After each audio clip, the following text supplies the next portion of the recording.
मतलब एक पूरी लाइन होती है, उसके पार्ट को हम लाइन सेगमेंट कहते हैं, ए बी, बस इतना सा। हमेशा मेजरमेंट लाइन सेगमेंट का होता है, लाइन का कभी मेजरमेंट नहीं होता है। ए बी लाइन सेगमेंट को हम या तो ए बी ऊपर यूँ लिख देंगे या बी ए, इससे रिप्रेजेंट करते होता है कि उसका कोई मतलब लाइन जो होती है वो इधर भी और इधर भी दोनों तरफ इनफाइनाइटली फैली हुई रहती है। लेकिन इसको भी हमें किसी न किसी नाम से तो रिप्रेजेंट करना होता है, तो हम इसके किसी पॉइंट से यानी कि इसकी सेगमेंट मैक्सिमम सेगमेंट से ए बी, इसको या तो हम लाइन को भी ए बी या बी ए, ये दोनों तरीके से लिख सकते हैं। तो हम एक तरफ ये रहेगी और इधर की तरफ ये इनफाइनाइटली जाती रहती है, तो रे को हम इस तरीके से रिप्रेजेंट करेंगे। तो रे के ऊपर भी 2 पॉइंट मान लेते हैं ए बी, तो रे जो है रे के ऊपर इस तरीके से लिखेंगे ए बी, यूं लिखेंगे, या बी ए, इस तरीके का निशान लगाएंगे। 2 लाइन है, अगर इनके बीच का डिस्टेंस कहीं पर भी हर जगह इक्वल है तो इसको क्या कहेंगे, parallel line.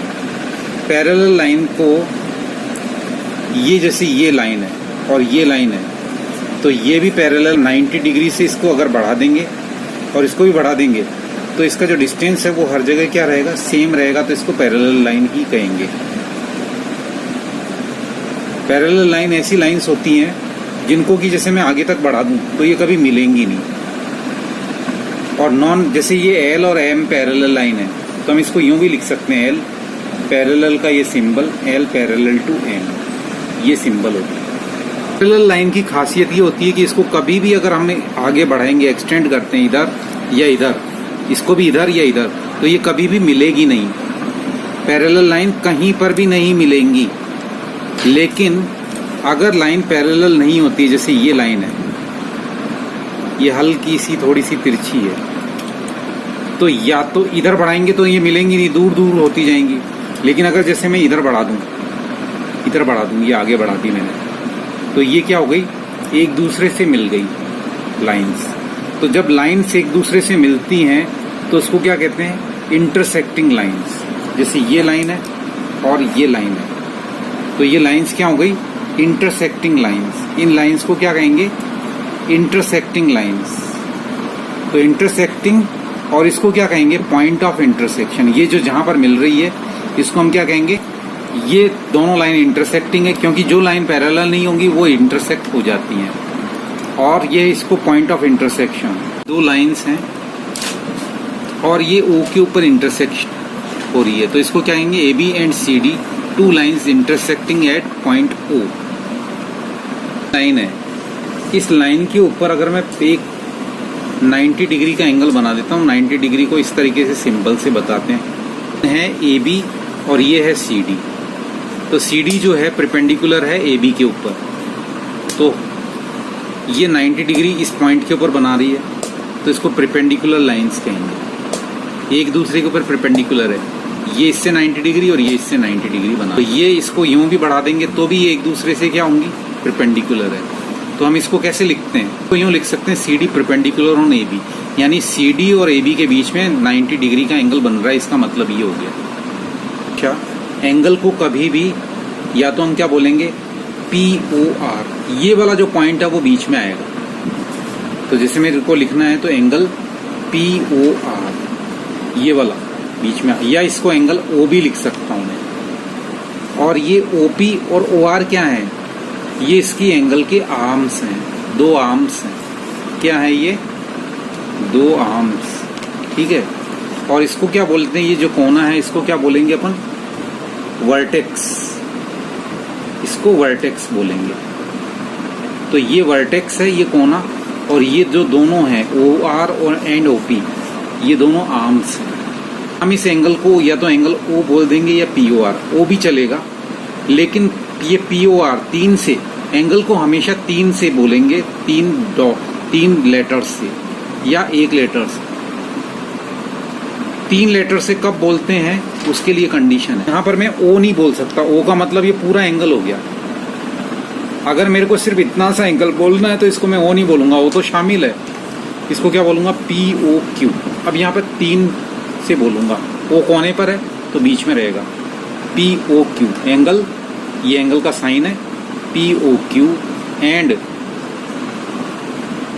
Q O R, angle Q O R, दो एंगल हो गए ये दोनों एंगल मिलकर के क्या बन रहे हैं, पी ओ आर मिल रहे हैं। इस एंगल को और इस एंगल को ऐड किया तो पी ओ आर, बाहर की बाउंड्री। ये जो बाउंड्री है ये क्या है, दोनों में कॉमन है। जब एक लाइन दोनों एंगल्स में कॉमन होती है तो उसको कौन सा ट्राइंगल, वो कौन सा एंगल बोलते हैं एडजेसेंट एंगल। यानी पी ओ आर क्यू और क्यू ओ आर दोनों एडजेसेंट हैं, इनकी दोनों की ओ क्यू क्या है, कॉमन है, और एक वर्टेक्स ओ कॉमन है। वर्टेक्स और एक साइड कॉमन होनी चाहिए तभी वो एडजेसेंट होंगे। और ये एंगल है, इन दोनों के अंदर ये लाइन कॉमन है, लेकिन ये वर्टेक्स कॉमन है क्या, इसमें नहीं है, तो ये दोनों एडजेसेंट नहीं होंगे। इस तरह के एंगल एडजेसेंट होंगे।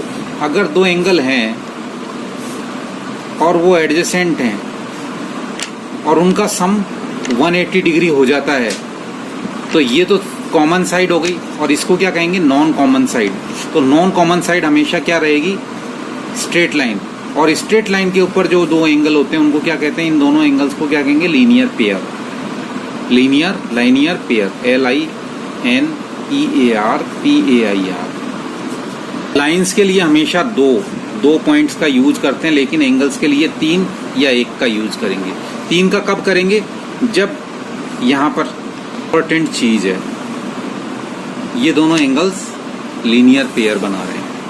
एंगल्स का सम 180 डिग्री है तो ये लीनियर पेयर है, और दोनों का सम 180 है तो इसको सप्लीमेंट्री एंगल्स भी कहते हैं।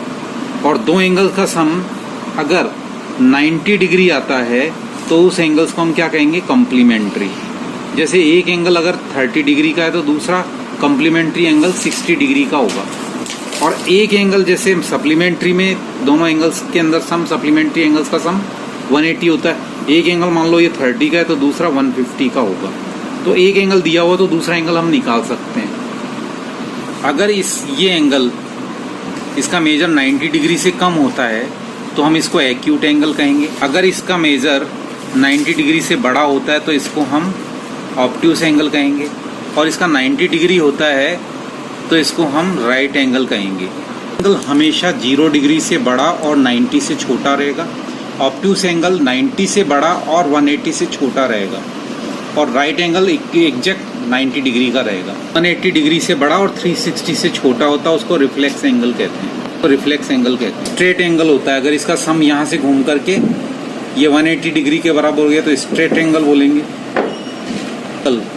यूँ जैसे ही कोई चीज़ है यूँ घूम करके वापस उसी जगह पर आ जाती है, ये तो ये इस तरह का आर्म्स, यानी ये आर्म्स घूम करके वापस इसी जगह आ गई तो इसको कंप्लीट एंगल बोलते हैं। ये 360 के बराबर होता है, ये 180 के बराबर होता है।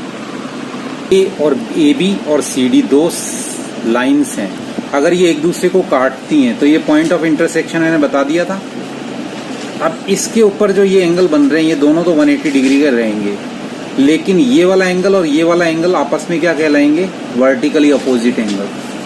और वर्टिकली अपोजिट एंगल हमेशा इक्वल रहते हैं। अगर ये 40 डिग्री का है तो ये भी 40 डिग्री का, ये 90 तो ये भी 90।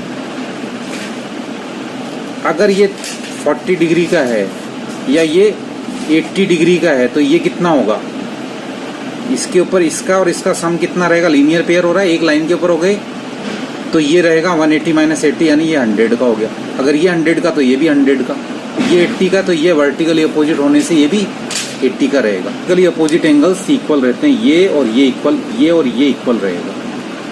और लेकिन लीनियर पेयर इनका सम 180 रहता है। तो पर जैसे ये एंगल्स हैं सारे, तो इन सब का सम जो है वो रहेगा 360 के बराबर। इसका इसका इसका इसका सब का सम 360 के बराबर रहेगा। और अगर एक लाइन के ऊपर हैं तो इनका सम कितना रहेगा, इनका इसका 180 रहेगा।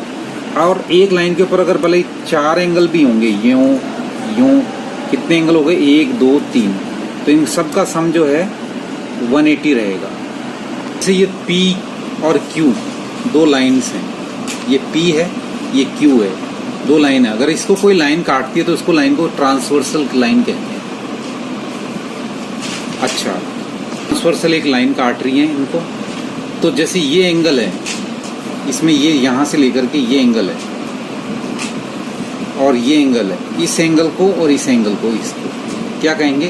Corresponding angle. कॉरस्पॉन्डिंग एंगल कहेंगे इनको। अगर ये P और Q पैरेलल हैं, लाइन, दो एंगल्स हैं, दो लाइन्स हैं पैरेलल, P और Q, तो इसमें कॉरस्पॉन्डिंग एंगल्स किसको कहेंगे? इसको और इसको। यानी कि कॉरस्पॉन्डिंग एंगल कौन कौन से हो गए? ये वाला एंगल और ये वाला एंगल कॉरस्पॉन्डिंग हो गया। इसको क्या बोलूँगा? ये E है ना, तो EFB, ये F है, EFB एंड FGC, ये कॉरस्पॉन्डिंग एंगल। इसी तरीके से ये वाला एंगल और ये वाला एंगल भी कॉरस्पॉन्डिंग एंगल है। इसी तरीके से ये वाला एंगल और ये वाला भी कॉरस्पॉन्डिंग है, पेयर ऑफ कॉरस्पॉन्डिंग एंगल्स। इसी तरीके से ये वाला एंगल और ये वाला एंगल भी कॉरस्पॉन्डिंग एंगल है। तो एक ही मैंने अलग अलग चारों कॉरस्पॉन्डिंग एंगल्स बता दिए आपको। अल्टरनेट एंगल्स किसको कहते हैं? ये एक एंगल इधर तो दूसरा एंगल इधर। अगर यहाँ पर कोई नाम है तो इसको इससे नाम से बोलेंगे। इसी तरीके से ये अल्टरनेट एंगल हो गया। एंगल्स अंदर की तरफ है तो इनको इंटीरियर बोलेंगे, इंटीरियर अल्टरनेट एंगल। लेकिन अगर एक एंगल इधर है बाहर और दूसरा एंगल इधर है तो इसको हम क्या बोलेंगे? Exterior angles. जितने भी एंगल्स बाहर की तरफ होते हैं इनको सब ये एक्सटीरियर होते हैं और ये जो होते हैं ये सारे के सारे इंटीरियर होते हैं। इसी तरीके से ये वाला एंगल और ये वाला एंगल भी एक्सटीरियर एंगल है। कॉरस्पॉन्डिंग एंगल्स को याद करने का एक तरीका है, जैसे ये एक तरफ होते हैं, जैसे ये वाला एंगल और ये वाला एंगल एक ही तरफ है, तो हम इसको किससे शो कर सकते हैं? F से। ये F दोनों इस तरीके से। F अगर वो दोनों हैं तो F इसको उल्टा मान लो, इधर है तो ये F इस साइड पे मान लो और इस साइड का मैंने बता दिया, इस साइड का बता दिया। तो ये जो हैं एंगल्स, और अगर इस तरफ का भी बता दिया, इस तरफ का भी बता दिया, इस तरफ का भी बता दिया। अगर यूं है तो ये F, जो F इस तरीके से हैं, ये कॉरस्पॉन्डिंग एंगल्स। अगर ये लाइन पैरेलल हैं, P पैरेलल टू Q, तो कॉरस्पॉन्डिंग एंगल्स हमेशा इक्वल रहेंगे। और अगर कॉरस्पॉन्डिंग एंगल इक्वल है तो लाइन पैरेलल रहेगी। और दूसरी चीज़, अगर लाइन पैरेलल नहीं है, लाइन पैरेलल नहीं है तो कॉरस्पॉन्डिंग एंगल इक्वल नहीं रहेंगे। जैसे ये एंगल दे दिया 120 का, तो कहेगा कि ये मालूम करो, तो ये भी 120 का लिखना पड़ेगा। ये कह दिया 30 का, तो ये भी 30 का रहेगा। अगर ये दे दिया 120 का, तो ये मालूम करना है, तो ये 120 का, तो ये भी 120 का रहेगा। अगर ये 30 का तो ये भी 30 का। जैसे ये दे दिया 6, ये दे दिया 140 का दे दिया, ये 140 का तो ये भी 140 का रहेगा। लेकिन पहले शर्त क्या देगा कि this line parallel to this, ठीक है। फिर अगर यूँ भी दे सकता है कि अगर ये 30 का है और ये 30 का है, तो बताओ ये लाइन पैरेलल हुई या नहीं हुई? Because corresponding angles are equal, so lines are parallel. ये आंसर देना चाहिए। अल्टरनेट एंगल्स हैं यूँ, ये अल्टरनेट एंगल्स, ये अल्टरनेट एंगल्स। अल्टरनेट एंगल्स को याद करने का तरीका क्या है? जैसे ये है, ये अल्टरनेट एंगल्स है, ठीक है। ये वाले अल्टरनेट, ये वाला और ये वाला अल्टरनेट एंगल्स हैं। तो अल्टरनेट एंगल्स में क्या देखते हैं? याद करने का तरीका क्या है? जेड बन रहा, ये जो जेड है, जेड उल्टा भी बन सकता है, जेड यूं फैल भी सकता है, लेकिन जेड बन रहा है, एक इधर एक इधर। तो ये सिर्फ ये अल्टरनेट एंगल्स हैं। अगर लाइन पैरेलल हुई तो अल्टरनेट एंगल्स इक्वल रहेंगे, बाहर की साइड के चाहे अंदर। ये बाहर की तरफ हैं, इस लाइन से अगर इधर की तरफ हैं, इधर और इधर की तरफ, तो ये एक्सटीरियर होंगे। और अगर अंदर की तरफ हैं तो ये अंदर के इंटीरियर होंगे ये एंगल्स। ये दोनों एंगल, इनको क्या कहेंगे? इंटीरियर एंगल है, अंदर की तरफ है। लेकिन किस तरफ है? ये एक तरफ है, लाइन के एक तरफ है, तो इसको हम क्या कहेंगे? Interior angle on the same side. अगर ये लाइन और ये लाइन L और M अगर पैरेलल है तो ये इंटीरियर एंगल्स का सम जो रहेगा ऑन द सेम साइड, इनका सम कितना रहेगा? 180 डिग्री। और अगर इनका सम 180 डिग्री है तो ये लाइन पैरेलल रहेंगी। हमें रखनी है कि ये जो लाइंस हैं आपस में एक दूसरे को काट रही हैं, तो यहाँ पर क्या बन रहा है, अल्टरनेट एंगल्स। ये अल्टरनेट एंगल्स कोई सी भी कंडीशन हो लाइन पैरेलल से कोई मतलब नहीं है, ये हमेशा इक्वल रहेंगे। जैसे ये लाइन है तो इसकी वर्टिकली अपोजिट कौन सी रहेगी, ये इक्वल रहेंगे, इसकी ये इक्वल रहेंगे।